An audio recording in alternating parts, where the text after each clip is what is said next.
That feeling of inferiority stuck with him throughout his youth, and when he entered Hollywood, the pressure to look good only increased.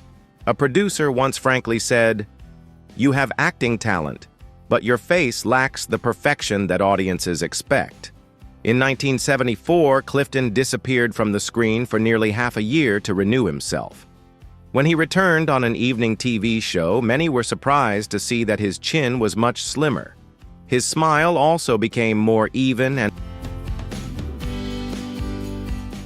Do you think plastic surgery helps stars become more confident and stand out?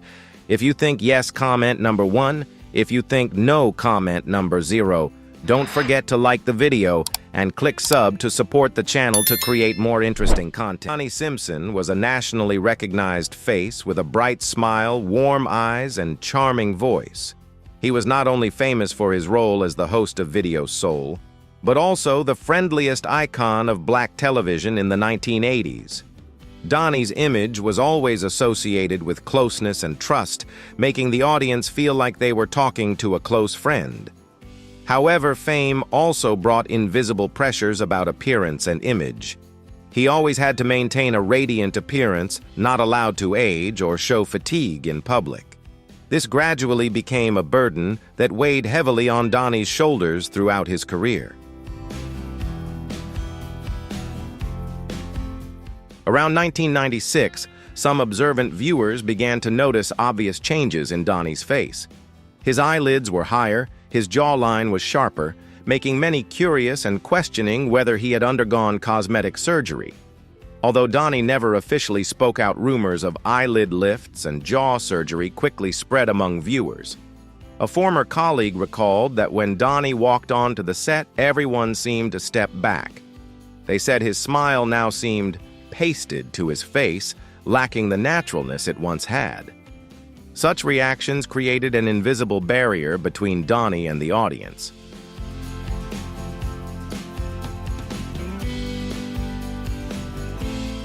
The growing distance caused Donnie to gradually withdraw from the spotlight and television. He no longer appeared as much as before, and each appearance was accompanied by reserve and distance. In a rare moment of sharing, Donnie admitted, "I used to believe that if I looked good enough, I would be kept longer." That was the reason he chose to change his appearance to attract attention in the harsh entertainment industry. However, it also made him like a mask of himself, with his smile no longer warm and his voice losing its inherent intimacy.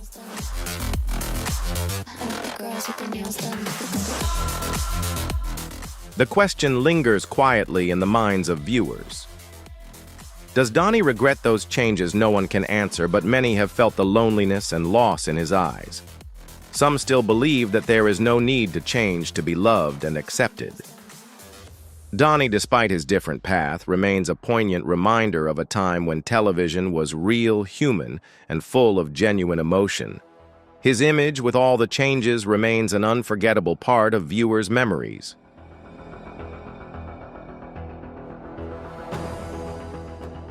Vesta Williams has a voice that gives listeners goosebumps from the first line. She has the vocal power of Whitney Houston, but unfortunately, she was not supported properly in her career. Vesta's appearance was also criticized as being too big, too real, too dark to be a model on stage. In the late 80s, audiences were surprised to see a completely different Vesta on the cover of the album Vesta for You. Her cheekbones were slimmer, her eyes were sharper, and her chin was much smaller than before. This change made many people wonder and curious.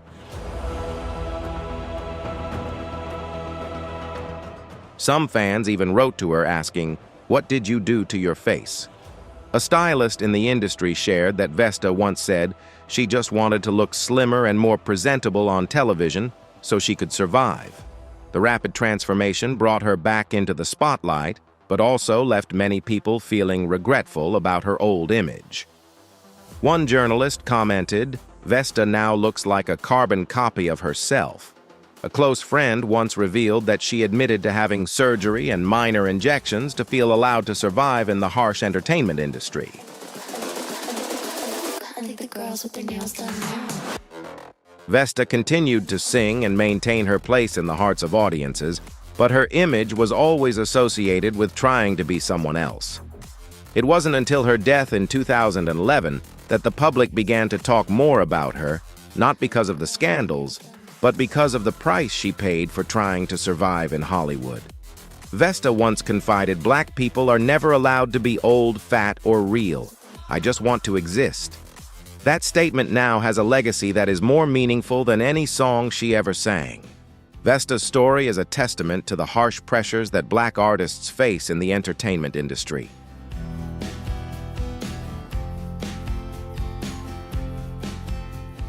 Brian Austin Green, David Silver. Then, David Silver was the ambitious geek who started out as a freshman but grew into a cool DJ and musician over the course of the series. He was the perfect underdog, always trying to fit in with the older kids. Now, Brian continued acting, appearing on shows like Terminator, The Sarah Connor Chronicles. He also embraced reality television and is well known for his high-profile relationships, which have made him a constant subject of tabloid headlines. Gabrielle Carteris, Andrea Zuckerman. Then, the brainy Andrea Zuckerman was the smart, socially awkward West Beverly student who was always fighting for justice and good grades. She was the character who most represented the non-glamorous reality of high school. Now, Gabrielle stepped away from full-time acting and moved into a powerful new role in union leadership. She became the president of SAG-AFTRA, a major labor union representing thousands of actors, cementing her place as a true leader in Hollywood.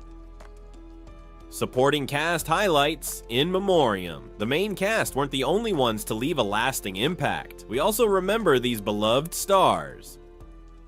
Tori Spelling, Donna Martin. Then Donna Martin, the sweet, often naive, and famously chaste member of the group, was often at the center of controversy. Her character's biggest moment was the Donna Martin Graduates storyline, which became one of the most iconic moments in television history. Now, Tori Spelling has remained a fixture in the spotlight, primarily through her prolific reality TV career, her books, and frequent media appearances. She is also a dedicated mother of 5, a role that often plays out in front of the cameras. Luke Perry, Dylan McKay. Then, Dylan McKay was the quintessential 90s bad boy. Brooding, mysterious, and with a tragic soul. He was the show's very own James Dean, a heartthrob who captured the hearts of millions with just a sideways glance. His love triangle with Kelly and Brenda was the central conflict for much of the show's early run. Now, Luke Perry successfully reinvented himself, starring in numerous TV shows and movies, most notably as Archie's father, Fred Andrews, on the popular teen drama Riverdale. He became a beloved father figure both on and off screen. Tragically, he passed away in 2019 at the young age of 52 after a massive stroke, leaving a legacy of kindness, talent, and generosity. Jermaine Jackson was once a soul icon with handsome looks, a calm demeanor, and a deep voice.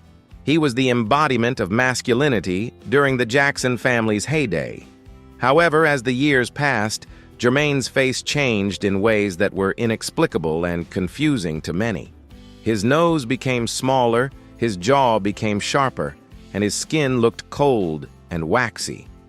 One loyal fan recalled, "I met Jermaine in person in 1999, but I wasn't sure if it was him. There was something cold and strange about him."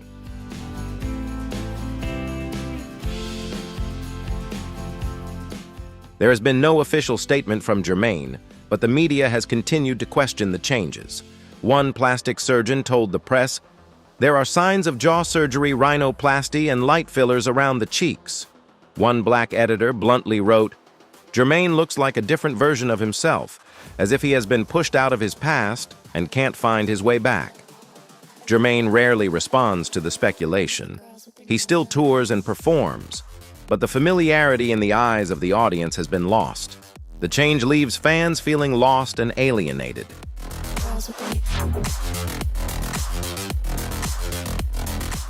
Some believe Jermaine's transformation was due to the pressures of competing in a family of great legends. Others see it as the mark of a man who once tried to hold on to fading glory. Whatever the reason, we don't know if he regrets the changes. But what is certain is that the scars from these invisible surgical operations often leave a deep mark on the hearts of fans and the entertainment world. Sometimes the scariest thing is not aging, but not recognizing yourself in the mirror. These changes seem to be more than just physical, but also a wrenching internal journey.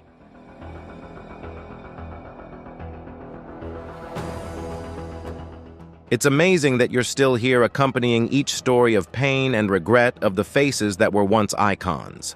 Now, many of them have become mysteries that no one dares to ask directly.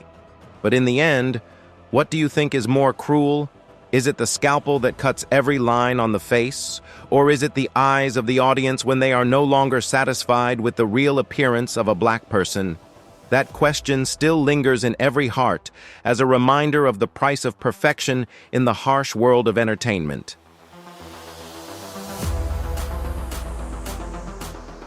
Freda Payne, the queen of soul and R&B in the early 70s with the immortal hit Band of Gold, not only conquered listeners with her emotional voice, but also with her classic beauty and deep brown eyes. Under the stage lights, she exuded an undeniable charm. However, behind that perfect makeup were deep pains and obsessions about her appearance which few people knew about. It was the story of a woman facing the strict standards and harsh prejudices of the entertainment industry for women of color.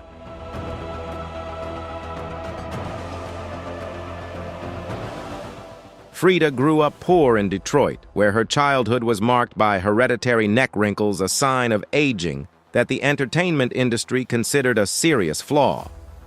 When she entered the music scene, the advice to cover your neck with a scarf shoot, only close-ups of your face, and avoid turning your head too much became an unspoken rule.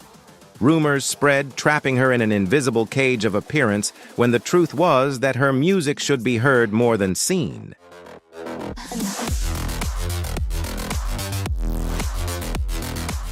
A former assistant to Freda recalled a turning point in her life in 1978 when she returned from a vacation in Palm Springs. While her face remained natural, her neck was unusually smooth and shiny under the stage lights. It was the first time she had confidently stepped onto the stage in a dress with a daring neckline without a scarf to hide it. It was a powerful statement that she no longer accepted being constrained by unreasonable standards. She chose to liberate her own image despite the controversy.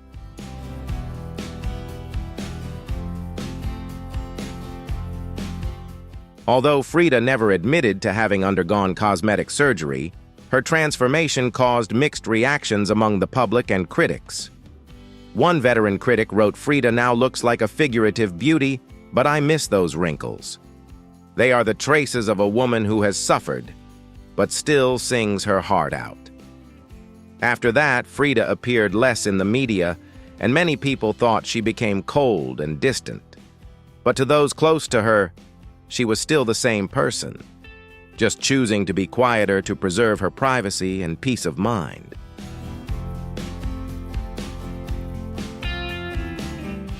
Looking back at Freda Payne's tumultuous journey, it's undeniable that her physical transformation was part of her survival in the harsh world of entertainment. But what's even more profound is the story of a brave black woman who stood up to take control of her body and image despite prejudice and social pressure. And if there's one lesson we can learn, it's this: sometimes we have to change to survive, but never lose our soul, the most valuable thing that doesn't need to be edited or renewed. Freda Payne taught us lessons of resilience, self-respect, and being true to ourselves, something that her music has resonated with listeners for decades.